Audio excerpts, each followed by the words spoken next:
생사가 걸린 의사결정이란 기업에서 채용과 승진과 같은 인사에 관련된 의사결정을 말합니다. 이는 사람에 관한 의사결정은 대부분 생사가 걸린 문제이기 때문입니다. 생사가 걸린 의사결정에는 첫 번째 누구를 언제 승진시킬 것인가 와 관련된 의사결정, 두 번째 관리자를 해고하거나 강등시키는 것과 관련된 의사결정, 세 번째 부서의 업무와 범위의 결정과 관련된 의사결정이 있습니다. 뒤에서 각각의 의사결정에 대해 더 자세히 알아보겠습니다. 첫 번째, 생사가 걸린 의사결정과 관련하여 피터 드러커는 효과적인 리더는 자신이 가장 부족한 영역에서 가장 강한 사람들을 채용하고 승진시킨다고 말합니다.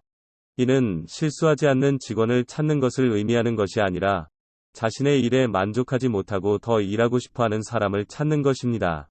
또한 승진과 관련된 의사결정을 하기 위해서는 그 사람이 쌓아온 경력을 봐야 합니다. 경영은 실행이며 경영의 본질은 아는 것이 아니라 행동으로 옮기는 것이기 때문입니다.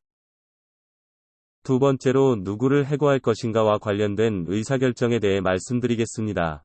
리더는 조직의 가치들을 생활화하고 자신과 자신의 사람들에 대한 기대치를 높게 설정함으로써 솔선수범하기 때문에 거기에 미치지 못하는 것은 장기적으로 사업이나 조직을 가라앉게 만듭니다. 따라서 최고 수준의 성과를 내지 못하는 관리자나 개인은 제거되어야 하며 관리자에게 있어서 미숙함은 용납될 수 없습니다. 또한 자존심에 사로잡힌 사람들은 조직에 앞서 자신을 먼저 생각하고 조직을 파괴시키기 때문에 이들 역시 조직에서 제거되어야 합니다. 세 번째, 생사가 걸린 의사결정은 각 직책의 업무 범위를 규정하는 것입니다. 조직에서 직원들은 반드시 자신이 무엇을 해야 하는지를 알아야 합니다. 이를 위해 경영자는 명확한 목표를 설정하고 과업 수행에 방해가 되는 것을 제거하며 조직의 미래를 생각할 줄 알아야 합니다. 그렇다면 누가 이와 같은 생사가 걸린 결정을 할까요? 전쟁 상황에서는 누구나 매 순간 그룹 전체의 생사가 걸린 결정을 하도록 요구받습니다. 이처럼 지식 기반의 조직에서도 중대한 결정을 하는 사람은 고위 경영자만이 아니라 초급 직원도 마찬가지로 조직의 미래에 영향을 미치는 중대한 의사결정을 할 수 있습니다. 이는 지식과 관련된 일은 그 일의 양으로 정의되거나 그 일에 소용되는 비용으로도 정의되지 않으며 오직 결과물로서 정의되기 때문입니다. 이어서 3명의 임원 규칙에 대해 말씀드리겠습니다. 우선 임원은 자신의 위치와 지식을 근거로 조직 전체의 실적과 결과물에 중대한 영향을 미치는 의사결정을 하도록 기대되는 지식근로자, 경영자, 전문가 개인을 말합니다. 3명의 임원 규칙은 책임감 있는 CEO는 그 자리를 맡은 3년 내에 자신과 같거나 더 나은 후보자를 최소한 3명을 확보하고 있어야 하며 그들은 필요할 때 현재의 CEO를 승계하게 된다는 내용을 담고 있습니다. 또한 드러커는 경영자 육성과 관련하여 몇 가지 원칙을 제시하였습니다. 경영자 육성의 첫 번째 원칙은 모든 분야를 경영 관리할 수 있는 경영자 그룹 전체를 육성해야 한다는 것입니다.